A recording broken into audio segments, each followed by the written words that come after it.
Ալավերդի քաղաքից մոտ 10 կիլոմետր հարավ Տեբեդի Հոյակապ կիրճին նայող հսկայական սարահարթի վրա է գտնվում Օձուն գյուղը, որը Հայաստանի պատմական թագավորության Գուգարք նահանգի հնագույն բնակավայրերից մեկն է։ Օձունը հայտնի է ոչ միայն որպես հայկական եկեղեցու կաթողիկոսներից մեկի՝ Հովհան Օձնեցու ծննդավայր, այլ նաև իր վաղ միջնադարյան եզակի բազիլիկ եկեղեցով։ Օձունի տաճարը գտնվում է Լոռու մարզում Համանուն գյուղում, տեղակայված է գյուղի կենտրոնում, լինելով գլխավոր խորհրդանիշն ու հուշարձանը։ Հայտնի է նաև որպես Օձունի եկեղեցի, Սուրբ Աստվածածին, Սուրբ Նշան, Սուրբ Հովհաննես և Խաչգունդ անուններով։ Խաչգունդ եկեղեցու մոտ գտնվող վաղ քրիստոնեական հուշարձան կոթողը խորհրդանշում է Հայաստանում քրիստոնեության հաղթանակը։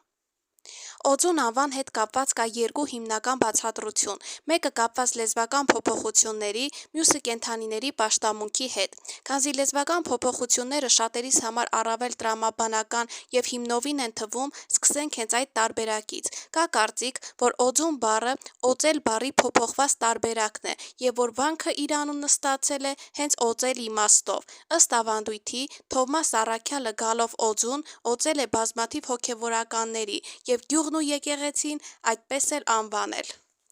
Ըստ ավանդության, Օձուն եկեղեցու մասին հիշատակվում է դեռևս առաջին դարում, երբ Թովմաս Առաքյալը օծեց մի շարք քահանաների և եպիսկոպոսների, իսկ ավանդությունից զատ պատմական վկայությունները սկսվում են 4-րդ դարից, ըստ որի ներկայիս եկեղեցին կառուցվել է 5-րդ դարում, 4-րդ դարում Տրդատ արքայի և Գրիգոր Լուսավորչի կառուցած եկեղեցու հիման վրա։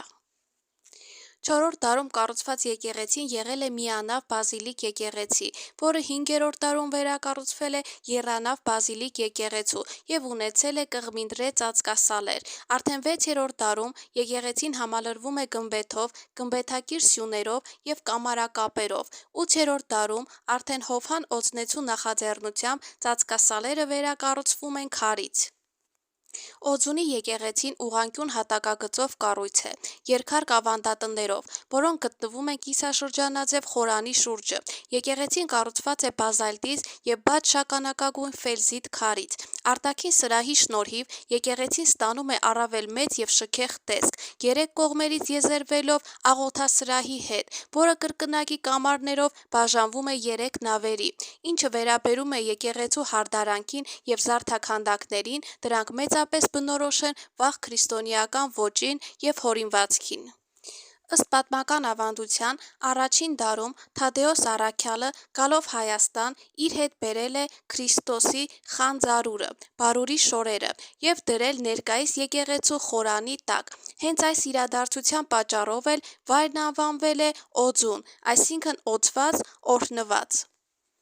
Եկեղեցու պատերի մեջ պահպանվել են հարթաքանդակներով բազմաթիվ հին քարեր, որոնցից 25-ը թվագրվում են 4-րդ դարով։ Քանդակներից առավել ուշագրավ է Սուրբ Աստվածածնի ու Մանուկ Հիսուսի հարթաքանդակը, որը տեղադրված է կնքավազանի վերևում։